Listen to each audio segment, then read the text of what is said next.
Sorry? Are there any office hours today or tomorrow? You'll have to ask. Rachel no longer has office hours because she's really, really sick today. Do either of you have office hours? I guess no. I think Rachel is going to have office hours tomorrow if she's better then. Jen has office hours today? You think? Okay, hopefully that wasn't on tape, otherwise everyone will come well, by the time it gets up. Okay, so let's get started. Any questions? Any more questions? So we talked a lot about shortest paths yesterday, or last class rather, and today we're going to do even more shortest paths.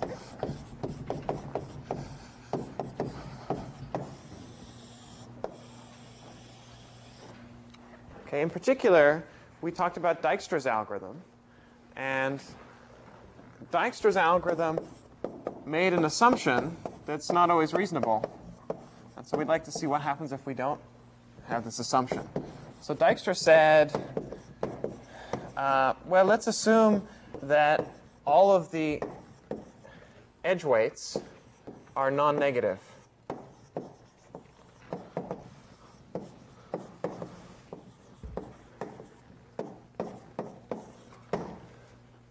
Okay, and sometimes that's true, but sometimes it isn't. So what do we do if we have negative weight edges?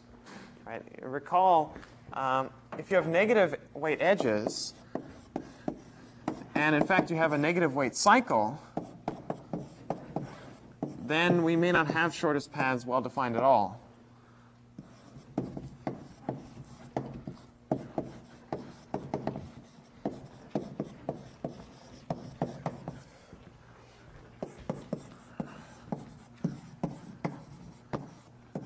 So it may be that for some pairs of vertices, there is no shortest path because you can always make a shorter one. So we say the shortest paths may not exist. Right, so there was this picture from last time. You have some vertex u, and you pass through some vertices, and eventually you find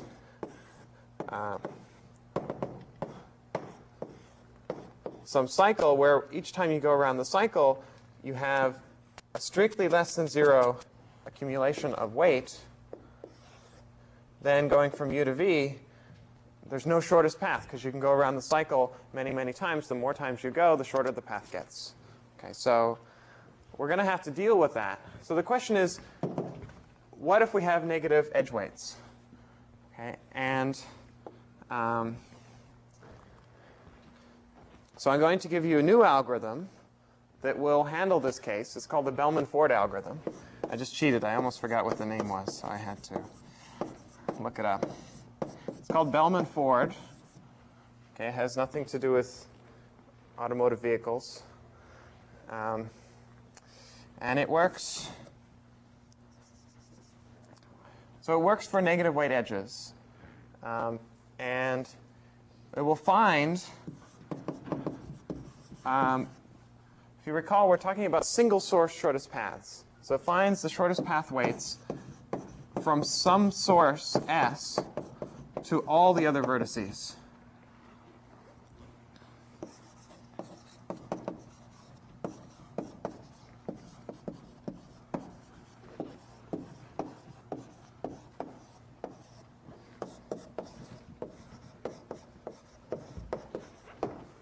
Okay, that's the positive case, but of course it may be that there's a negative weight cycle and then it can't find shortest paths.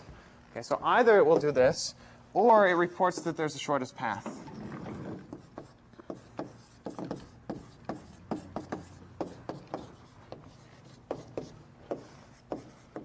Sorry, not a shortest path, a negative weight cycle.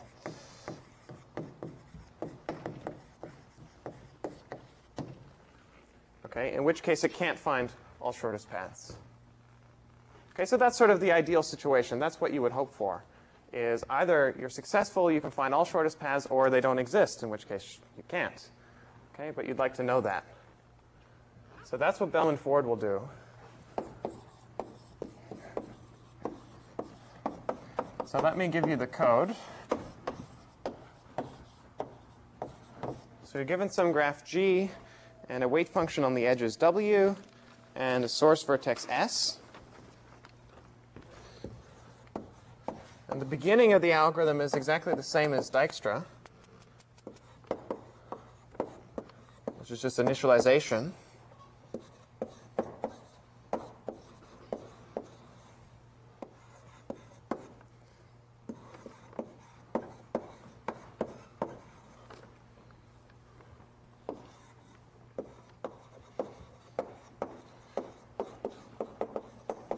Okay, but that's not very exciting.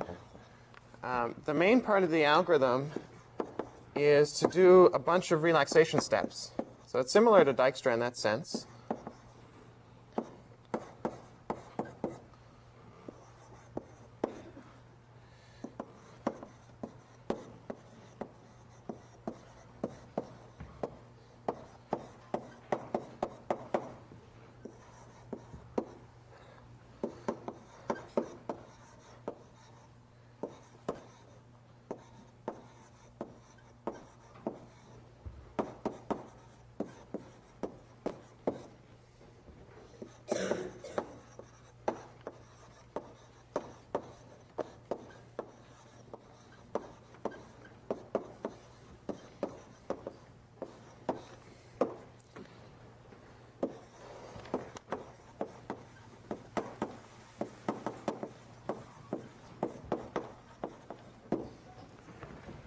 So if you recall, this is a relaxation step. I'm not quite done with the code yet. You check whether, well, I'll talk about it in a moment. Let me write the last few lines here.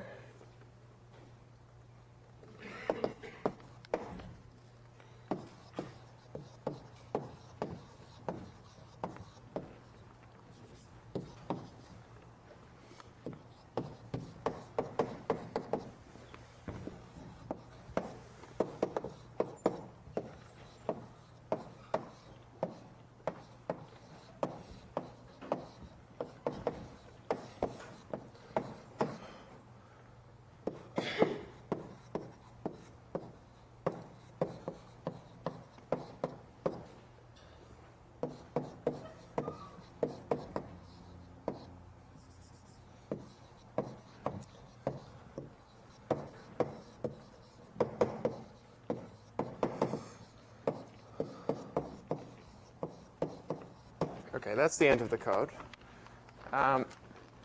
So what's this doing?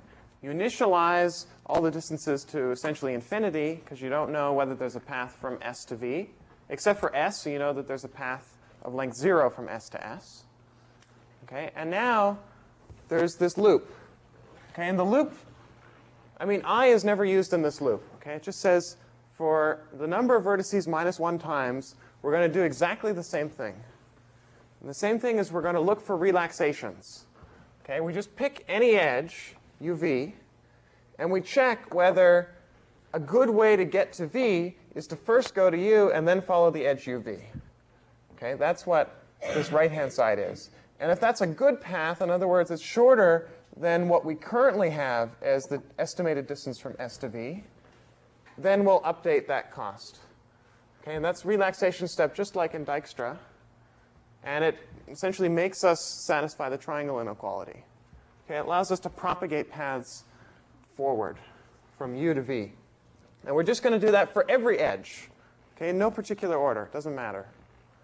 Okay, but then we do that the number of vertices minus 1 times. And the claim is that by the end, these distances are accurate.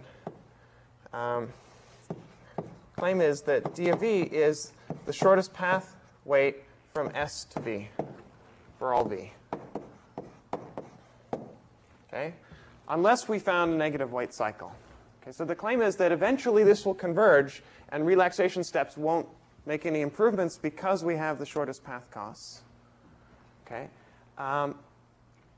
If that fails, in other words, after we've done these number of vertices minus 1 steps, we check every edge and see whether a relaxation step would still improve the costs. And the claim is if it would improve the cost after all of these steps, then there was a negative weight cycle. Okay, so this is sort of trimming off the infinite behavior. If we kept going, we'd go on forever because we'd always improve the cost because there's a negative weight cycle. The claim is we can just stop after this many iterations, do one last check, and we'll know whether we have the correct distances or we have a negative weight cycle. Okay, that's the claim.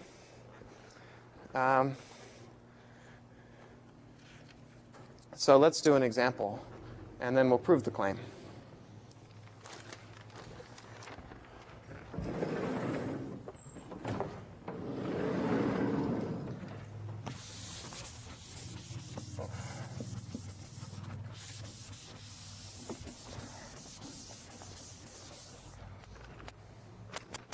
Okay, so here's a graph, a directed graph.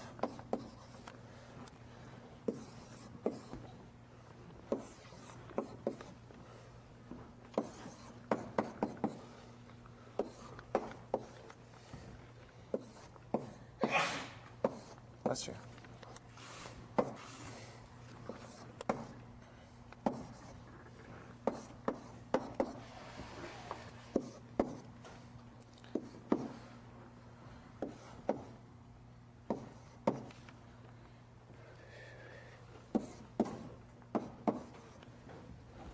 Okay, check that I got those right.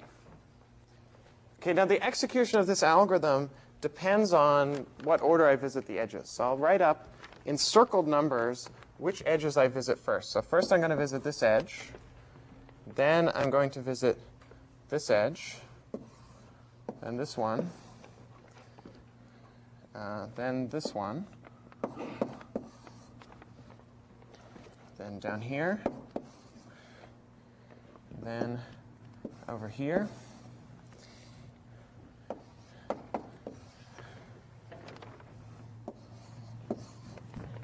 Okay, and every iteration through Bellman-Ford, I'm going to visit the edges in this order.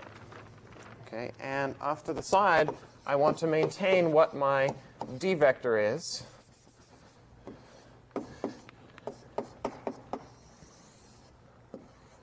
Okay, and initially, and let's say my source is A.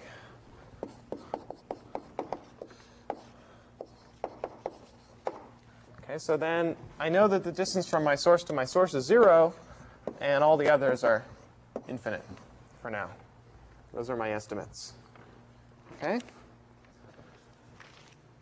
So now we run through the algorithm. So I'm just about to start this loop. And the first way through the loop, I check my first edge, and I want to try to relax that edge. So edge number 1 is this one.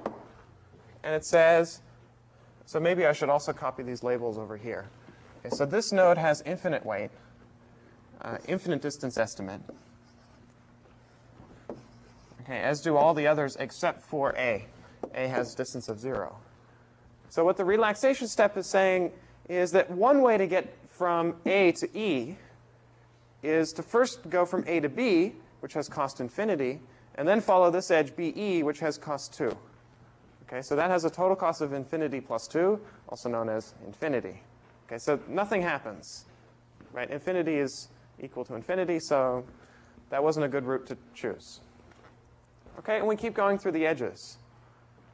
So what's the first edge where something happens?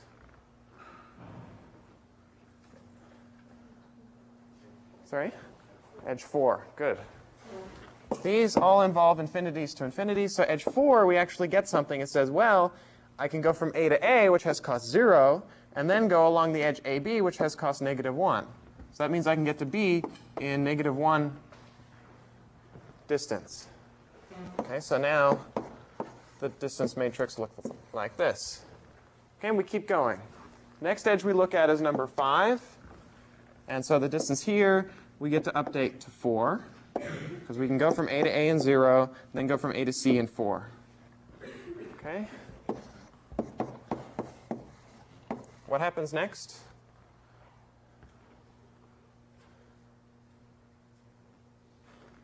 What's the next edge that causes something to happen?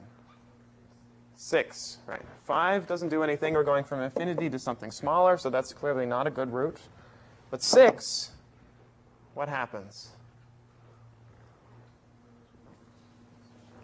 Yeah.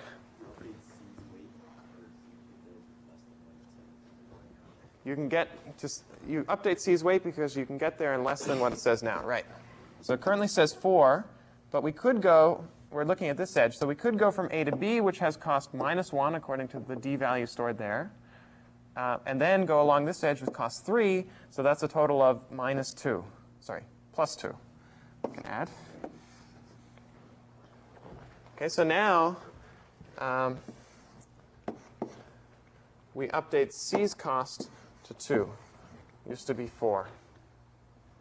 Okay, so this is all during a single pass through this loop. Okay, this is one iteration, and we're about done.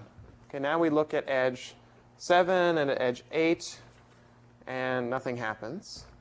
Okay, so that's the end of an iteration. In particular, during this iteration, we updated B's cost and we updated C's cost twice. Okay, so that's something that can happen. But we're obviously not quite done because this graph is strongly connected and we still have some infinities left over. Okay, so we're going to go through all the edges again. We're going to keep going until we can't make any more improvements. So what's the next edge that gets where something happens? Sorry, yeah, question. Why can't you figure out the value to D? So there's 2 incoming edges to D. There's this one, and there's this one. The outgoing edges don't count, right, because they're not paths for getting to D. This one, we already did. It's too late. We looked at this edge at step 2 of this iteration, and we didn't discover that this was -1 until we did this edge, which is number 4. Okay, so this one came after that one. And this edge, well, it has infinity up there, so that's not a good route to get to D currently. Okay, other questions? Good, so what happens next? Just finished edge 8. We're going to go through them again. What's the first edge that causes a change?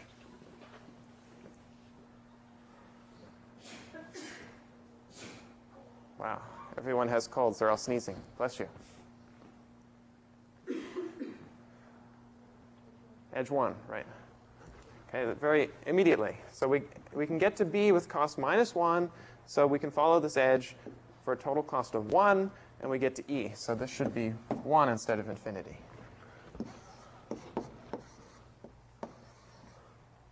Okay, what happens next? Which edge? Edge 2. Boy, that was quick. Right. So again, total cost of 1.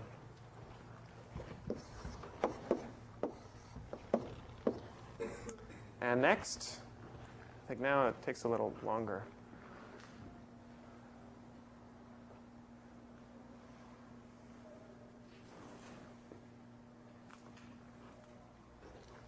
So we look at edge 3.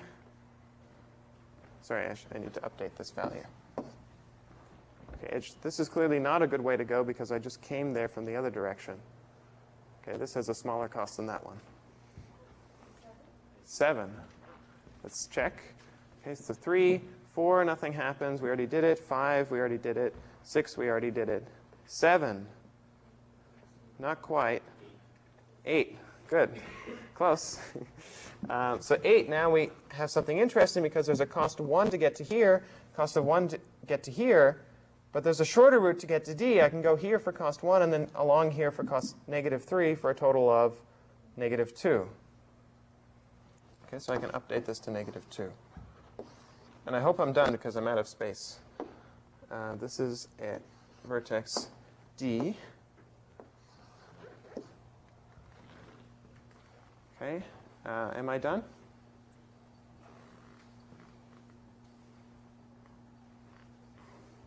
I think so. Okay, the only thing we changed was this vertex's weight. So in the next iteration, we'll look at all the edges, but in particular, we'll look at the ones that are outgoing from D. Here, we have a cost of 1 plus -2 gives me -1. That's the same as what I already have, so that's no better. From D to C, it's a cost of 5, and so 5 plus -2 is 3, which is bigger than 2, so that's not a good route. Okay, so we're done. And the algorithm will go through a total of 4 iterations and then say, OK, I can't make any improvements, so I must be done. Okay, So it'll go through 4 times, and then it will check, can I make any more improvements? It'll say no, so that means that I don't have a negative weight cycle. So those are really shortest paths. And you can check that there's no negative weight cycle here, even though there are negative weight edges. Okay, there's one here, and there's one here, and there are cycles. There's like a cycle here, for example. But that one has a cost of 0. So we're safe. Okay, but actually cost 0 edges or cost 0 cycles are somehow relevant. Any questions about that example? This is Bellman-Ford in action. I think it shouldn't be clear that it works. The key question is, why do we only need the number of vertices minus 1 iterations till we're done? And that's what we'll prove next.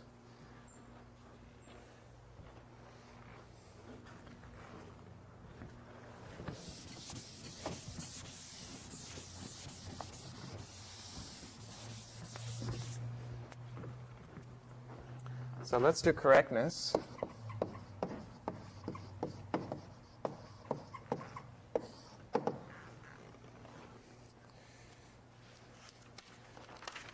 So this is another tricky correctness proof about shortest paths, I'm afraid.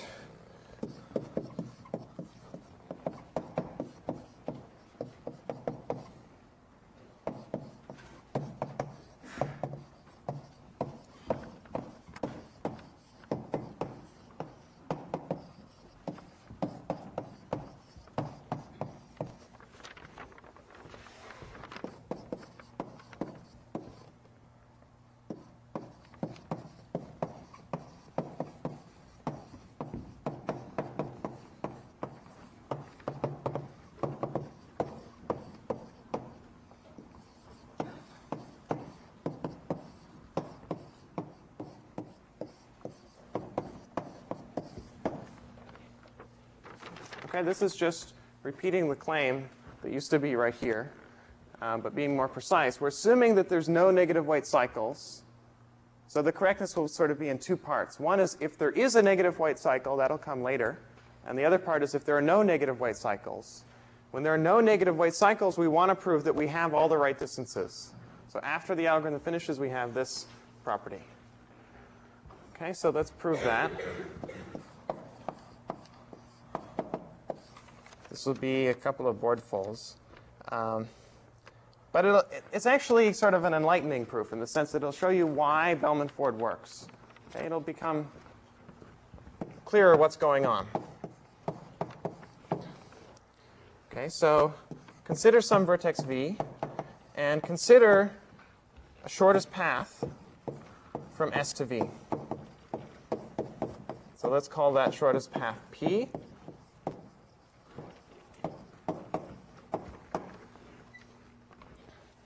And I don't just want to consider any shortest path. It has to have an additional property that it has the minimum possible number of edges.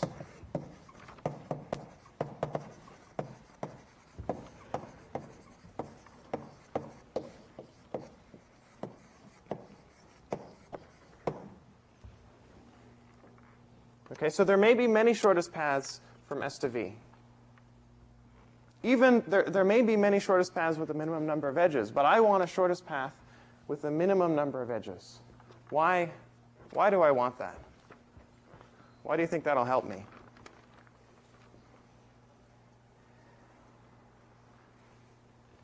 Why could I have really long paths? Yeah. Because, like in that example where you have a cycle that has a total weight of 0. Right. 0 weight cycles. Exactly. Like in this example, if I want the shortest path from A to B, I could go directly from A to B, or I could go from A to B to E to D to B to E to B, D to B to E to D to B. That's hard to say real fast. Each time I go around, I don't change the cost of my shortest path, because this cycle has weight 0. Okay, so that I don't want to allow such things. That's kind of annoying. Right, so what property do I get of my path if I choose it to have the minimum number of edges? Take a shortest path with minimum number of edges. What am I disallowing? I mean, I'm disallowing negative weight cycles, so that means my path is. There's one good word for it. There are multiple good words for it, but in particular, there's one word that would suffice. Sorry? Correct. Yeah, well, I mean, that's sort of a shortest path, too. So it's not exactly correctness, but certainly cleanliness, but something more formal than cleanliness. Just think back, oh, geez, paths that don't have cycles in them. Acyclic. Yeah, that's pretty good. But there's a simpler word, which is simple. So this implies that P is simple, okay, which means that it doesn't repeat any vertices, which means that it has no cycles in it. Okay, so that will be important. Okay, so let's look at P. It starts at some vertex V0, which is S. Okay, and it goes through several other vertices through the graph until it reaches Vk, which is also known as V, this vertex V that we supposed we had. Okay, so that's a path, and it's the shortest path.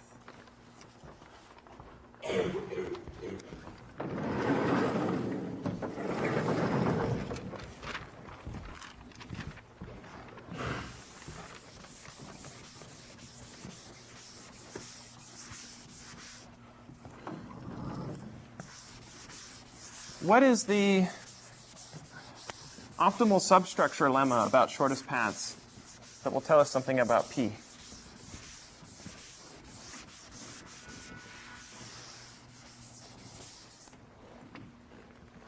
Optimal substructure, shortest paths. Think way back, yeah. The optimal substructure, the optimal path to VK is the optimal path to VK minus 1 plus the shortest path. Right. The optimal path P from V0 to Vk is equal to the optimal path from V0 to Vk minus 1 right here, plus this edge. Okay, and that holds in general. If I want the shortest path from S to some Vi somewhere along the path, then that's the same as the shortest path to the previous vertex, Vi minus 1, plus the edge from Vi minus 1 to Vi. Okay, so this is for all I. So for example, the vertex V2, the shortest path from V0 to V2 is equal to the shortest path from V0 to V1 plus this edge. Okay, and that's because of optimal substructure, because subpaths of shortest paths are shortest paths.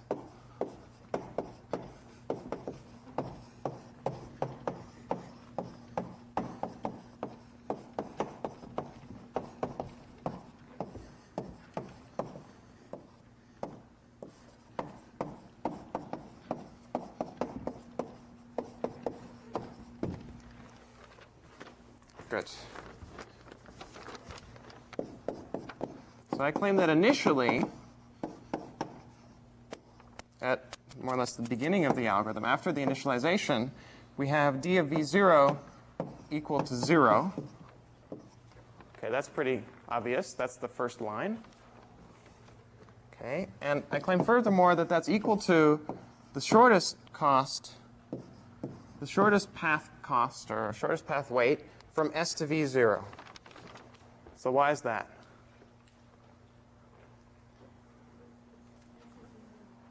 S is V0, right. So this is delta of S comma S. Why is delta of S comma S equal to 0? I mean, it's actually not trivial. You need to assume something for that. Yeah. Well, if there was an edge that was, say, negative, it would take it down, but you'd have to compel that edge. So there, the length would be 1 path, whereas here your length is 0. So you're saying because I want the minimum number of edges, Yeah. if you took a negative cost edge, then that would increase the number of edges, so that's not counting. Well, that's actually not right, because I'll take the shortest path. Shortest path is most important to me, meaning that the weight is smallest. So if I could find a negative weight path, I would count that. And subject to all of the shortest paths, I want to find the one with minimum number of edges. So not quite, yeah. So you're assuming no negative weight cycles. Right, because there's no negative weight cycles. Then his argument works. Right, exactly. So if there were a shorter way to get from S to S, well, it would have to use some edges, and that means I have a negative weight cycle, okay, because it has cost smaller than 0, if this were smaller than 0. So that can't be because this theorem is assuming that I have no negative weight cycles. Exactly. Okay? So this is because no negative weight cycles.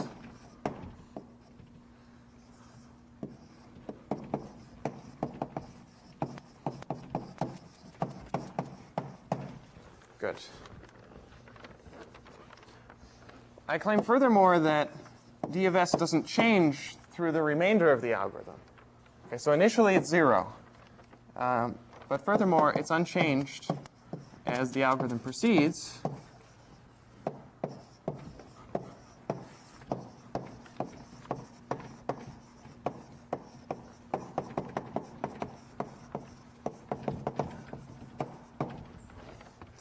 And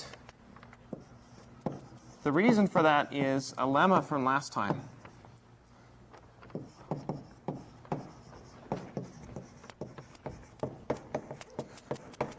So last time we were talking about Dijkstra, and we proved correctness of Dijkstra in 2 parts. There was correctness 1 and correctness 2. And correctness 1 was actually fairly generic. It works for any algorithm that just does relaxations. Okay, so our algorithm, this Bellman 4, just does relaxations, just like Dijkstra. And in particular, we proved that any estimate we get is no better than the shortest path. Okay, that was sort of obvious. Okay, and the same proof applies in this case. And so we get that the distance estimate is never smaller than the shortest path estimate. So they're always accurate distance estimates. Okay, and that means that now that d of s, or d of v0, is equal to the shortest, it'll never get any smaller. Okay, so it'll stay at 0 forever, or from now on. Okay, so now we continue. Okay, so after one step, after one iteration through the algorithm, right, every iteration we go through every edge E, every edge in the edge set E. Okay, so after we go through every edge, in particular, we get this edge. Okay, in particular, we do every edge around S, and in particular, we do the edge from S to V1. Okay, so that means that we set d of V1 to be the shortest distance from S to V1, which in this case is just the edge cost from S to V1. Okay, we notice this path after going through all the edges. Okay, it seems a little wasteful, and sometimes you can do better than this. But let's just talk about correctness first. Okay, that this works. So after 2 passes through E, well, after the first pass, we know the shortest path from V0 to V1. After a second pass through all the edges, in particular, we visit this edge. And so we realize this shortest path cost. Okay, so we get d of V2. We'll set that to the optimal cost delta of SV2. Okay, which I guess is the edge weight from S to V1 plus the edge weight from V1 to V2. Okay, it's the previous dV1 plus one edge. Okay, and you keep going.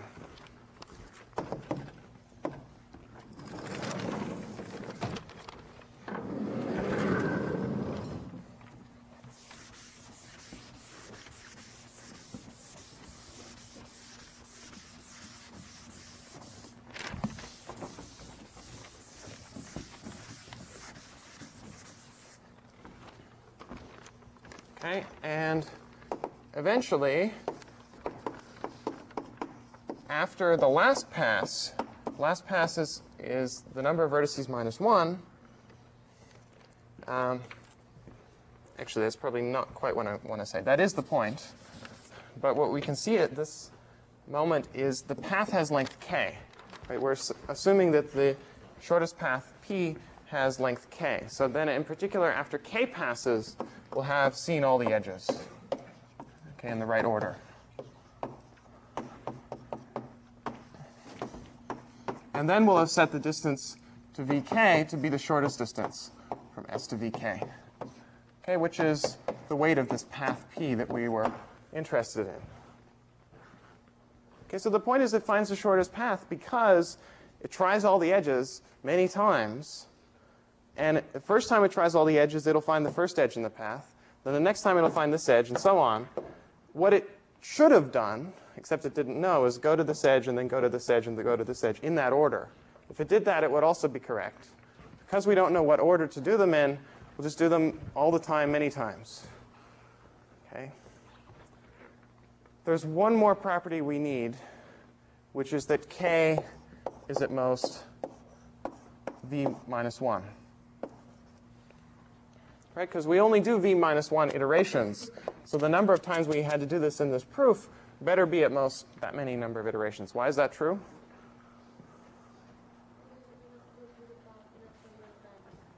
Because we go through the path enough number of times? We wouldn't go through the path. I'm a little confused, because k is the number of edges in the shortest path that we found, or that we assumed that we had. Yeah? V minus 1 is the total number of edges in the graph. Not quite. That's true if it's a tree. Okay, there's total number of edges in this path, but there are more in the graph. Yeah? Right, the longest possible path without creating a cycle is v minus 1. Right. It's because p is simple. Okay, because p has no cycle in it and doesn't repeat any vertices, that's what simple means, it can only visit every vertex, and then the number of edges in that path is the number of vertices minus 1. Okay, so that's the end of the proof.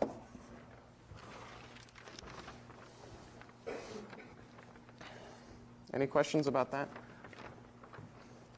This is a little tricky. It's a long argument, but it's pretty intuitive what's going on. You just have to visit these edges in order. Okay, in particular, I guess I should finish correctness, but I want to say something more about how this could be made more efficient in certain cases.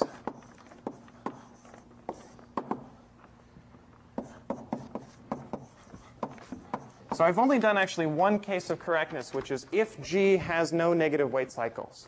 What if it did have a negative weight cycle? Okay, that's the other case of the algorithm, where you execute these iterations, the number of vertices minus 1,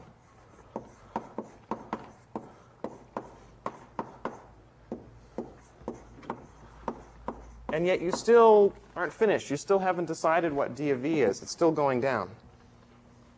Well, then I claim that G has a negative weight cycle.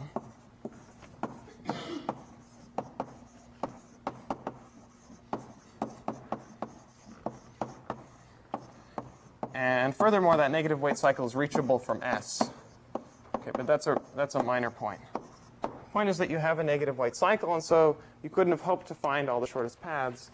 And in particular, the last part of the algorithm is correct. It says, well, if it failed to converge, report that there's a negative weight cycle. Okay, so this corollary is telling you, that this is the right answer. Why is this corollary true?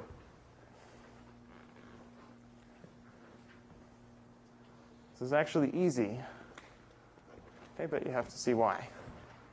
It follows immediately from the theorem. That's why we call it a corollary. Okay, I don't even have to write down a proof.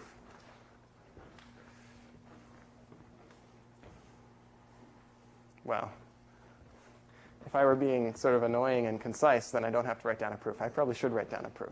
But you have to tell me what it is. It's a one-liner.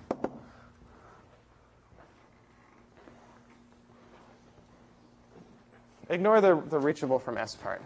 Okay, why do I have to have a negative weight cycle if my distances fail to converge after v minus 1 iterations?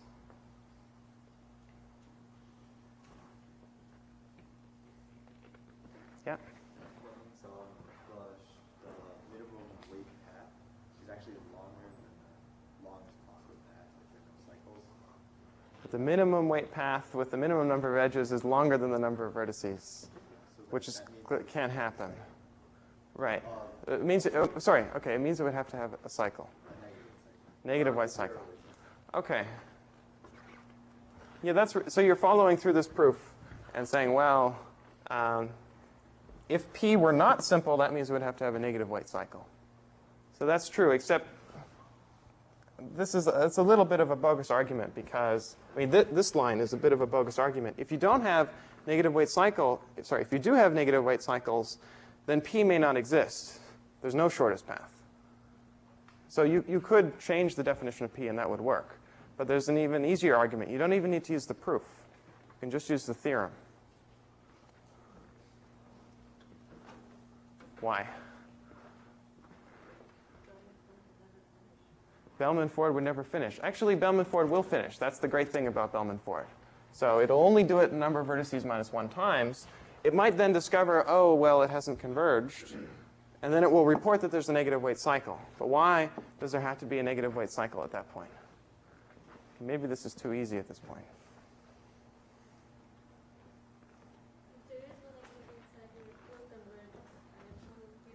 Right, if there's no negative weight cycle, then it will converge. That's what this theorem says. So if it doesn't converge, then it must be that there is a negative weight cycle. Yeah.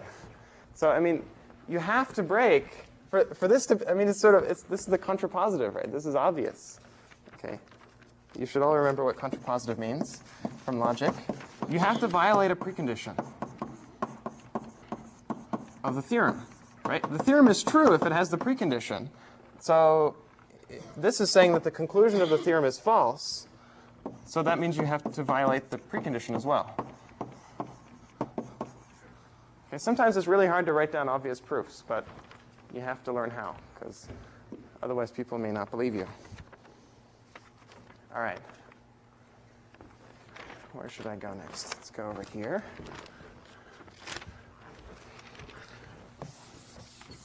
So we actually learned something from this proof. So let me tell you. We can learn something from this proof. Let me tell you what it is.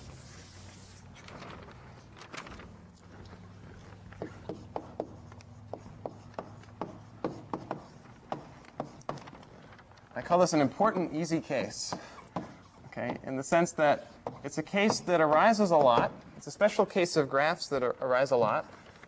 And they're also easy to solve. And so you need to know, you should know how to solve them, because it's easy and it's useful.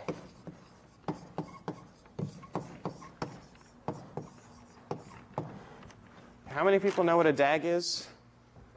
I would hope everyone who doesn't know what a DAG is. Good. Okay.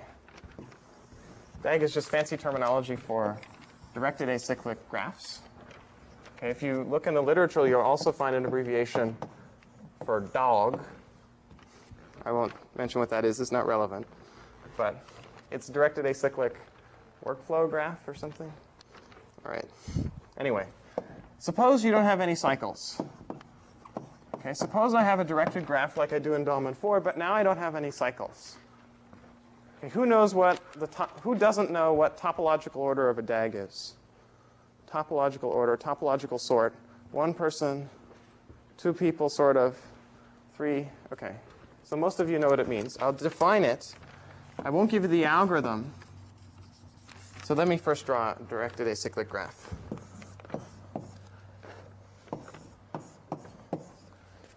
Okay, whenever you have a directed acyclic graph, there's a very useful property that you can use. Okay, so here's a directed acyclic graph. It has no cycles. You sort of draw things from left to right. Okay, for any such graph, you can assign what's called the topological order. And furthermore, you can do it in linear time. Okay, so some of you have seen this and some of you haven't, but it's an easy concept. So topological order is a total order on the vertices that respects the edges. One way to put it.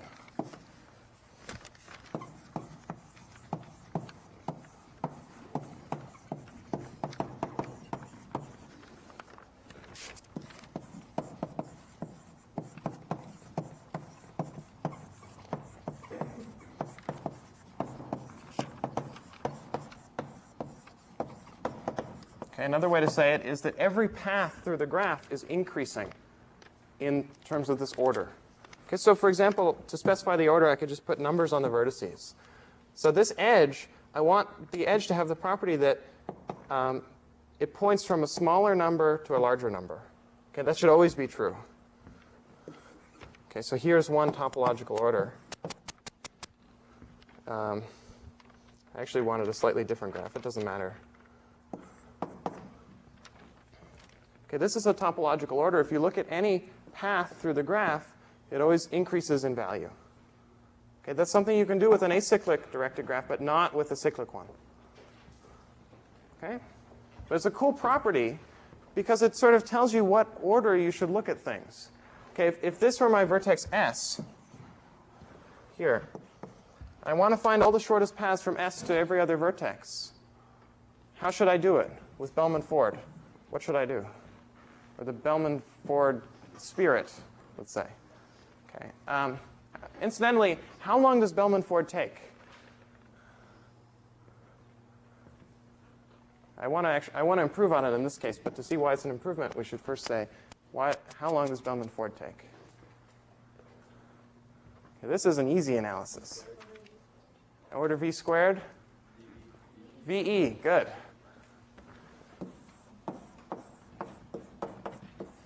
Okay, this means the size of V times the size of E, of course.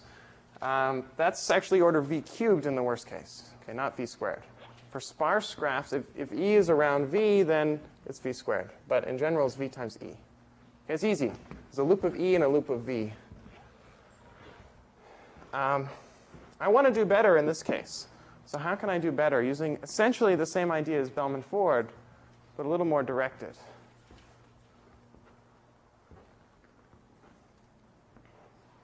Yeah? Rather than say for each UV in E, you can say that the UVs have to go to a higher number versus. Right. That's the right idea. So instead of doing every edge, you just want, so you're saying edges that just go from smaller values to larger values? So actually every edge will have that property. So what? You go through the edges in order. Yeah, exactly. Okay, so this tells me in order on the edges I can process them in. Okay, so if I process all the outgoing edges from a small vertex, and then do that in increasing order of vertices, process all the outgoing edges from here, process all the outgoing edges from here, from 4, and from 5, and from 7, that'll be a good order. Okay, then I'll visit all the paths in order from left to right. Okay, that's what I need to do. The proof says I need to go through the vertices of my path, V1, V2 to Vk, the shortest paths. So if I go through every path in order, then I'll get it. Okay, so a better algorithm.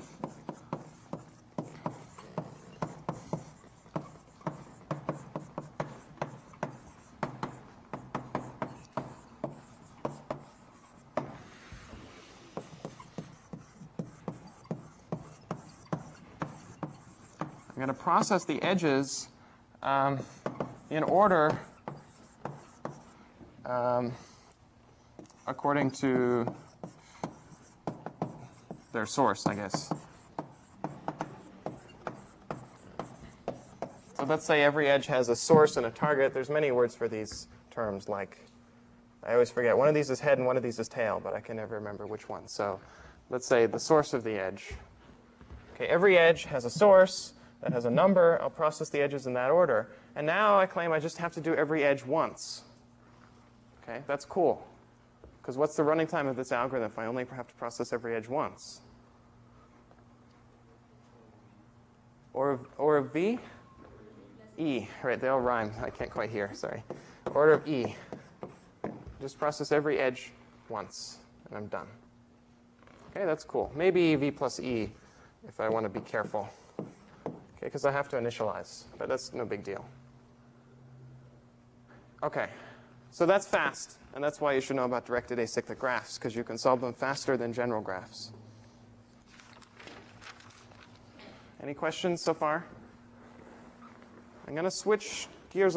Question? Yeah, so compared to the depth first search, I was actually curious because originally it says order E in the notes, so this isn't actually faster than depth first search, though. Nothing's faster than depth first search. Sorry, yeah. I mean, it's sort of a technicality. If it says order E, then it's sort of assuming that E is bigger than V. In other words, the graph is connected. Okay, so that's a technicality that you want to add on V just in case it isn't connected. Because here we care about getting shortest paths. So if it's not connected, it's not as interesting. So that's, you could call that a typo in the notes, but it's a very minor typo. It's the same speed as depth first search, and that's actually the cool fact, because depth first search only finds the shortest paths in terms of the number of edges on your path, whereas this algorithm finds it in terms of the weight of the edges, the total weight, which is better. Okay, you can't, for general graph, you can't do as fast as depth first search. For general weight functions, you can't do as good as depth first search. In fact, you can't do much better than Bellman-Ford. Okay, but for directed acyclic graphs, you can do better, or you can do just as well. Other questions?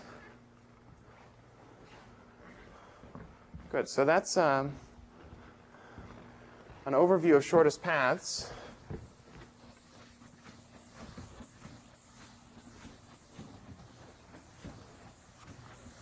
And I'm going to switch topics a little bit, although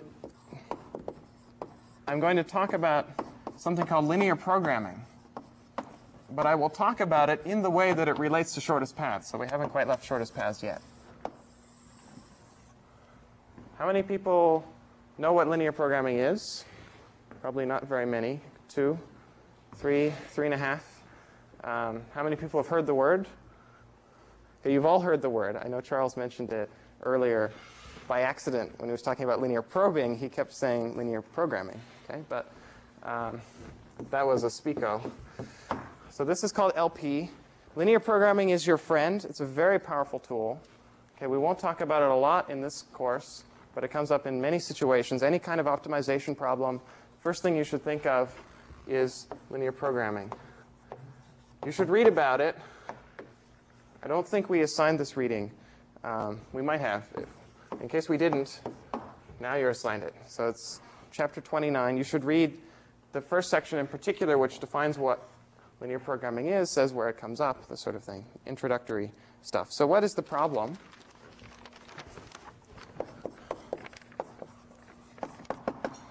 So you have, the main thing you have is a matrix.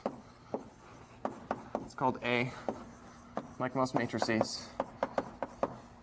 Okay, you all remember what a matrix is, I'm sure. So you get all these notions of multiplication of matrices times vectors and linear equations and linear inequalities, and it should all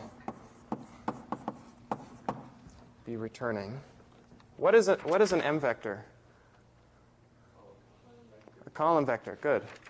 Okay, so let's see, that's B. Let me draw B here. Okay, M vector is a column vector of length M. Right?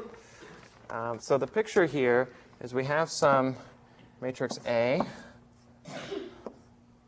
Okay, and it's sort of customary that M is bigger than N. And this is matrix A. Okay, we multiply A. Okay, I should say what we're doing. Okay, I want to find a vector X.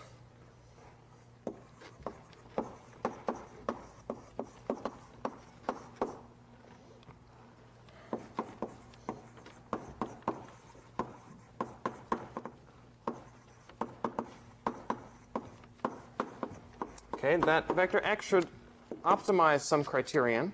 We'll talk about that in a moment. Subject to some constraints, which are given by the matrix A and the vector B.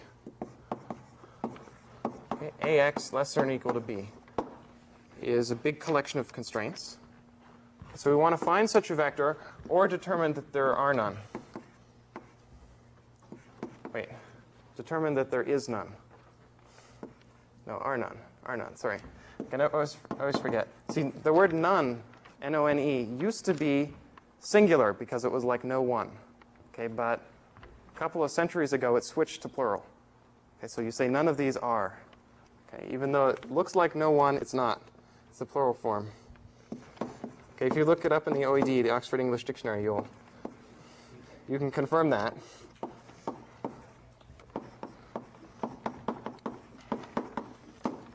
It's important to be grammatically correct. All right. So there's a couple things going on. Let's look at ax less than or equal to b. So we have some vector x, which is of height m. So that means we can multiply it, right? Because we take every row of a, multiply it with a column of x. Okay, so that's ax. We want that less than or equal to b. Okay, and you check that I do m multiplications. Whoops, sorry, this should be an n. Okay, this is intuitive. In this picture, m's have more bumps than n's. So m is bigger than n. Okay. Lots of bad jokes. All right. So we have m multiplication, so we get a vector of length m. And that's b. We want to say each of those multiplications comes out to something smaller than that element. Okay, so that's a bunch of linear constraints. Because x are our unknowns. We want to find a vector x. And a is given to us. That's just a bunch of numbers. So we take a bunch of numbers times my variables x. That gives me a linear function in x. And I say that's less than or equal to some constant. Okay, so those are linear constraints. So the first thing we want to do is find an x that satisfies those constraints. Okay, these constraints, ax is less than or equal to b. After we find such an x, we want to find the one that maximizes this objective function. Okay? The objective function is given by some constant vector c. C is an n vector because x is an n vector. And this is the dot product between c and x. Right? You multiply every pair of elements. You add them up. You can view that as a matrix multiplication, c transpose times x. So the picture there is this is c transpose. This is x. And both of these dimensions are n. So you multiply every term, add them up. You want to maximize that function. Okay? That's linear programming. Very simple. You have a bunch of linear constraints. You have a linear objective function. Solve. All right? Towards the end of this course, we'll talk a little bit more about linear programming. I'll just give you a brief summary now. And then we'll talk about its connections to Bellman-Ford. Okay, it turns out that Bellman-Ford solves a particular flavor of linear programming problem.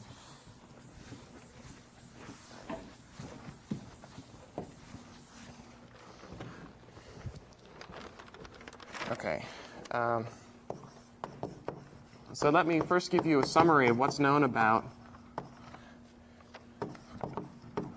linear programming.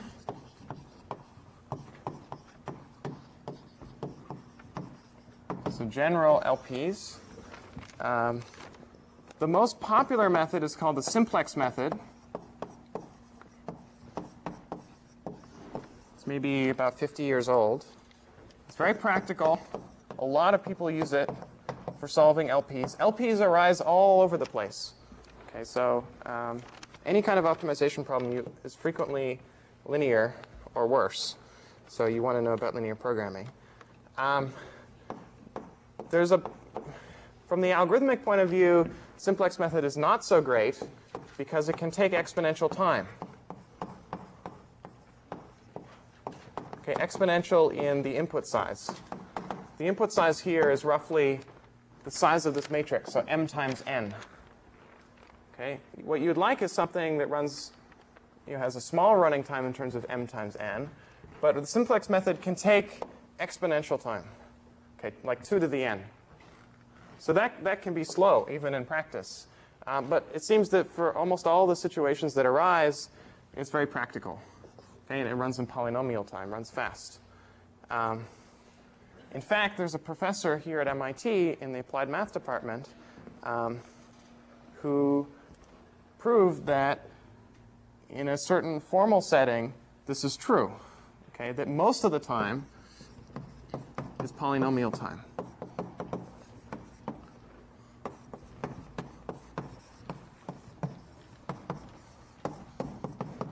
Okay, I've been saying polynomial time several times. You should know polynomial running time means you have a running time of something like n to the order 1, okay, where n is your input size. That's important. Polynomial time is considered a good algorithm, whereas exponential time is considered a bad algorithm. And usually it's either polynomial or exponential, but that's not always the case. Okay, this is, so that's a brand new result. That's like this year. Okay, but there are some other algorithms.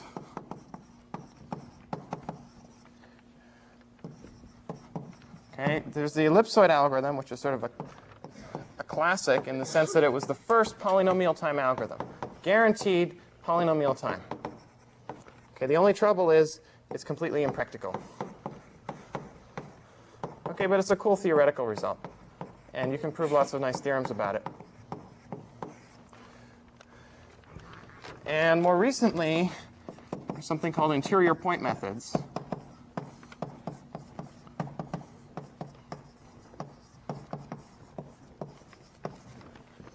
And they also run in polynomial time.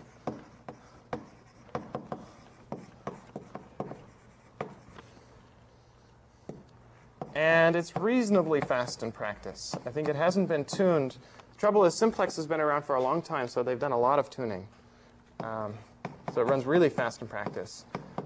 So let's say interior point methods have the potential to compete with simplex. But that's a matter of debate. So I'll just sit on the fence. And very recently, last 2 months or so, there's some more approaches. So this is an active area of research, understanding LPs and how quickly you can solve them. So there's a new approach that uses random sampling. So this is also by a professor at MIT, okay, Santosh Vempala, also in applied math, where you get polynomial time in expectation or with high probability. And it has the potential to be really powerful and really general. Okay, but it hasn't been implemented because it's only been a couple of months. Okay, so it remains to be really evaluated in practice, but it's definitely a cool idea. So this is just sort of a roadmap in case you run into these concepts. If you go anywhere in optimization, you will hear all of these words. So I thought I would mention those words so that you know that these are algorithms that have been studied and which you should study when you get to if you work on optimization problems. Okay, here today we're going to look at feasibility problems. So in a couple of lectures we'll look at maybe the simplex method. Okay, but today I want to look at a simpler problem and simpler methods. So the feasibility problem is you forget about this optimization criterion, this objective function. Okay, C, the vector C. That's the optimization criterion. You don't worry about optimization, so forget about C. All you want to do is find an x that satisfies these inequalities. You want to find an x that satisfies ax less or equal to b.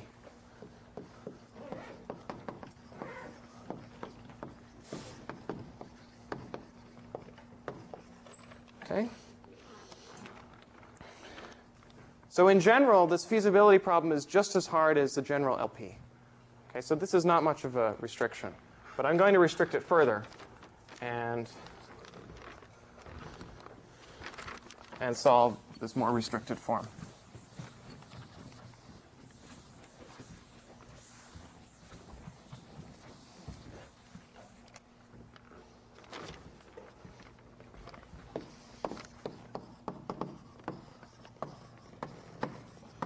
So the more restricted form is called a system of difference constraints.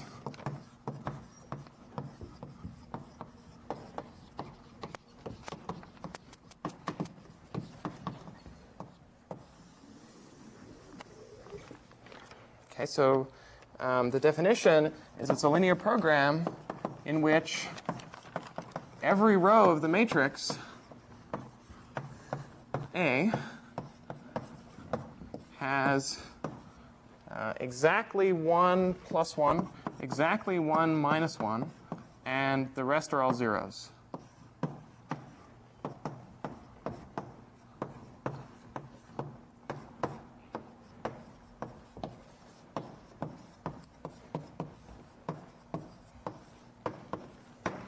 this is a completely unintuitive definition. So tell me what it really means. Okay, what do my constraints look like if this is true? It's like 1 plus 1, 1, what the heck? Okay, I'm talking about this matrix. It says in any row, I've got 1, 1, and 1 minus 1, and the rest are zeros in that row for every row. So what constraints does that give me? Yeah? Solving some xi minus x sub j is less than or equal to here b. Right. You're solving some xi. So in other words, you have constraints of the form xi minus xj less than or equal to whatever your b value is. So I'll call that wij. Okay? Because in one entry of my matrix, I have a plus 1. In another entry of my matrix, I have a minus 1. Okay, and then I have the right-hand side. Okay, and the rest are zeros. All the other coefficients of all the other xi's are 0. Good. So that's why it's called a system of difference constraints, right? This is a difference between two variables, and we upper bound that distance. Okay, I'll tell you an application of this problem in a moment. Okay, it may seem like a very special case of linear programming, but it's a useful one. Okay, not as useful as linear programming, of course, but still an interesting case. And what's cool about it is it's a lot like shortest paths.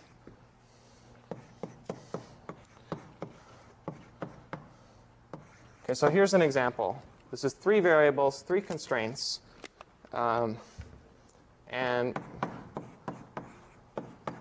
okay, it's not very exciting to solve. So I could pick x2 to be 0, let's say.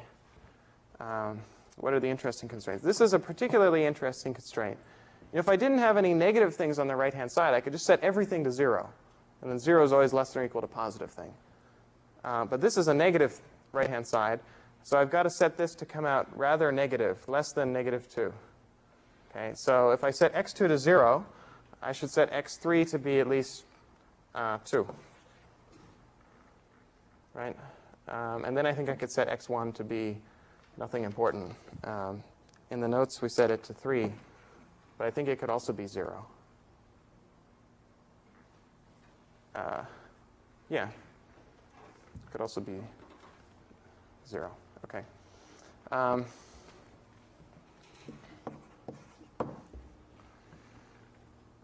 So that's the sort of thing we want to solve. And the question is, how do we solve it? And one key tool will be something called the constraint graph. And the constraint graph will essentially convert this difference constraint problem into a shortest path problem. Okay, not exactly, but close. So what is the constraint graph? It's a simple transformation where I take some constraint like this, xi, or let's say xj minus xi is less than or equal to wij. Okay? This is saying the distance from xi to xj is at most wij. I'm going to replace that with vertices and edges in a graph. I'll say that there's a vertex xi and a vertex xj for every variable.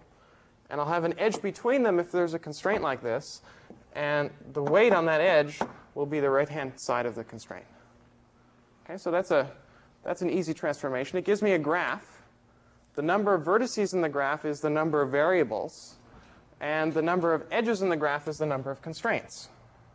Okay, so that means that the matrix A, if you go backwards, you think, well, if I have a graph with v vertices and e edges, that means my matrix A has dimensions E by V. Okay, this is the number of rows. There's one row per edge, per constraint. There's one column per vertex, in other words, per variable. Okay, this matrix actually has a name. It's called the, if you forget about the minus ones, it's called the the incidence matrix, right? Incidence matrix. For every edge, you say which two vertices it belongs to. Okay? But what we care about is converting the constraints into the graph. Okay, that's the constraint graph. And now I want to prove some theorems about this graph and shortest paths in the graph versus solving these systems of difference constraints. Okay, so the first theorem is that if the constraint graph has a negative weight cycle, then there's no solution to the difference constraints.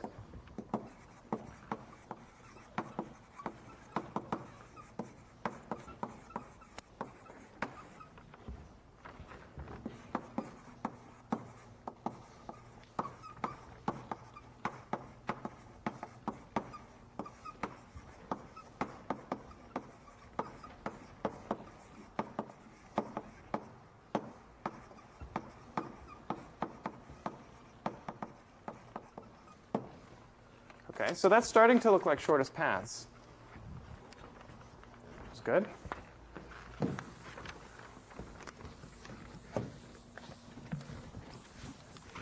So we'll prove that theorem. This theorem has a really slick proof. Should be fun. Short.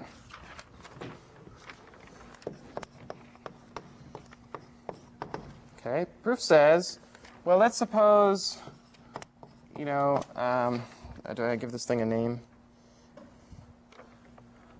Okay, let's call it V1 to V2 to V3 and so on to Vk to V1. Suppose that's my negative weight cycle.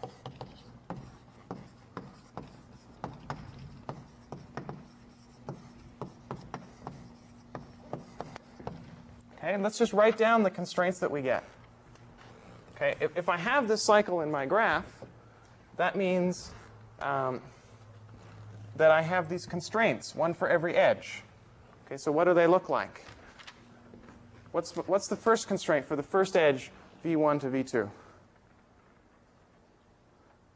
Make sure you all get the connection. Sorry? W1, 2. But what's the left-hand side?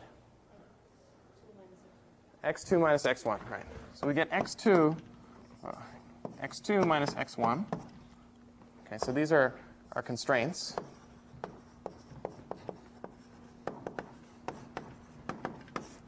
X2 minus X1 is at most W1, 2. Okay, that's what this edge tells me. I get this for every edge. So it's X3 minus X2 is at most W2, 3, and so on. The last one, or the last two, let's say, I get Xk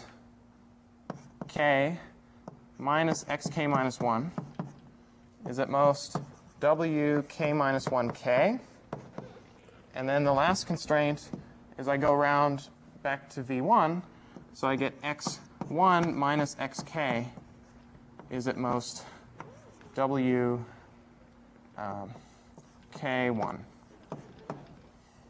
Okay, that's a bunch of constraints. Okay, what can I do with those constraints? Sum them. Hey, what do I get? So if I sum them, I get another inequality. What do I get on the left-hand side? 0, right. Going back to a previous lecture where the answer is always 0. The right-hand side, what does that sum up to? It's not quite 0, but it's close in some sense. What do all these numbers add up to? Sorry? W1 to 1. Not quite. So these don't actually have additive properties. Yeah? A negative number. A negative number, right. This is the weight of my cycle, okay, which is negative, which is less than 0. So it's almost 0. We know that the weight of the cycle is strictly less than 0. That's a negative weight cycle. Okay, so we get that 0 is strictly less than 0, which sadly is not true. Okay, so that means we get a contradiction just from the constraints. So this system of difference constraints is self-contradictory. Okay, which means there's no solution. There's no way I can assign the xi's to make this true.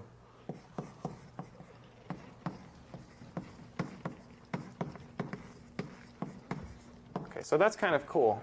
Just write down what you have, you add them up, and then you have the answer. Easy proof. Okay, now I want to prove, in some sense, the other way around.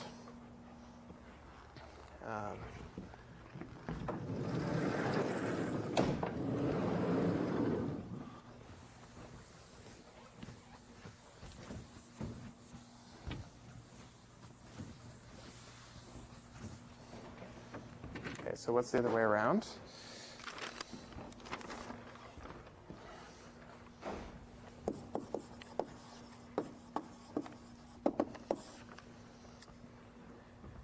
Well, let's suppose that the constraint graph has no negative weight cycle.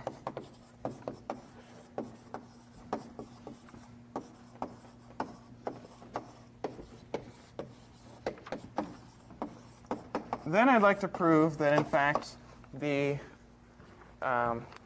system of difference constraints has a solution. Okay, and I'm going to do that using shortest paths.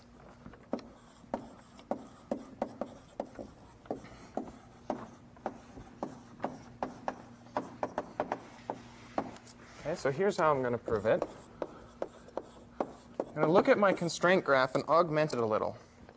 So I'm going to add a new vertex to this constraint graph.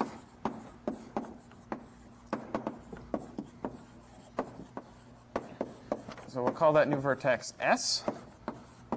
There's a reason we call it S. It's going to be our source. And we're going to add some edges connecting S. Otherwise, S wouldn't do very much for us. So we're going to add edges with 0 weight on them.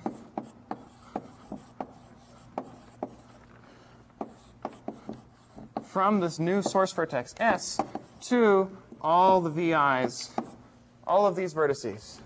Okay, I call them xi.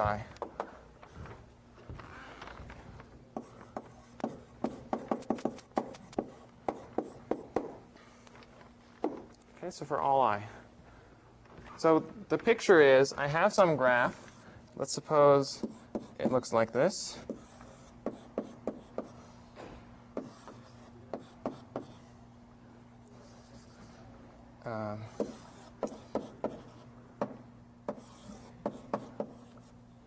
Okay, there's some edges in here, and there's some weights, but it doesn't really much matter what they are.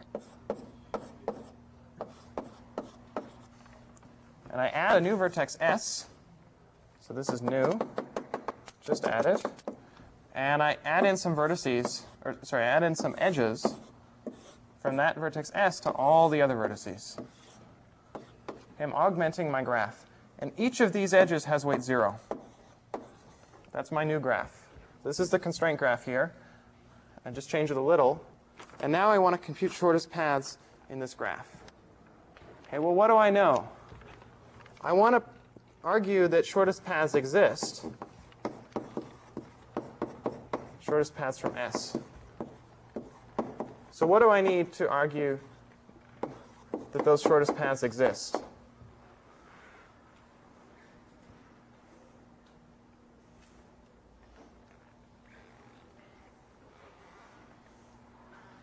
Yeah?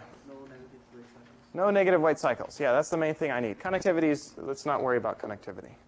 Okay? Shortest paths exist from S because I have no negative weight cycles. Why do I have no negative weight cycles? Okay, there's sort of two parts to the argument. Yeah? You didn't have any beforehand. So Right. You just had edges of weight 0, so you can't get a negative weight cycle without a negative edge. Right.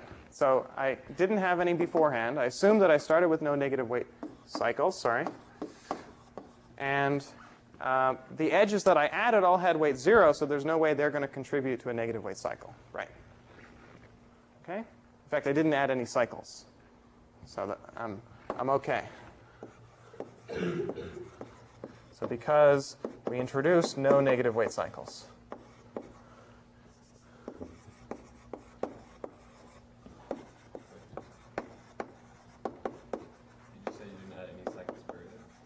Isn't that true? Wait, no, that's not true, is it? Or is it? Wait. I don't think I added any cycles. Yeah, it better not be, because S cannot be in a cycle. You can only get out from S, so there's no way you can come back to S. So that means S can't contribute to cycles because I only added edges to S. Good. So I didn't introduce any cycles, and in particular, I didn't introduce any negative weight cycles. Okay, if some of these edges were oriented the other way, it could be there's a negative edge. Even though I didn't have a negative weight cycle here, there would be one out here. But I'm always directing them from S, so that can't happen. OK. Shortest paths exist. Good. And I'm out of time. Not good. OK. Let me go here. Just finish off this proof.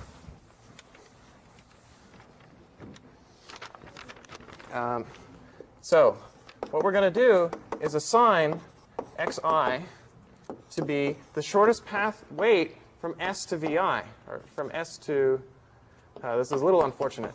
Okay, I use the same term. This is a vertex, and this is a variable. Okay, in the notes, this is called vi for vertex I, but hopefully this isn't too confusing. So here I'm talking about in the set of constraints. Here I'm talking about in the constraint graph. Okay? And I claim that this is valid in the sense that I satisfy all the constraints, which are written up there. Okay, so why? So consider a constraint. Each constraint looks like xj minus xi is at most wij. And we're going to look at the shortest paths between these vertices. Okay, so we have our vertex S. We have some shortest path to xi. And we have some shortest path to xj. And we have an edge from xi to xj with weight wij. That's what this constraint says. In the constraint graph, we have that. Okay, so this is the shortest path. So this is delta s xi. And this is another shortest path, delta s xj. Okay. So what should I use here? What shape is this? It's a triangle inequality. So the triangle inequality tells me actually what I want to know. It says, well, to get from here to here, I could go this way and then this way. So the first thing I pointed at, delta sxj, is at most the sum of the other two things I pointed at.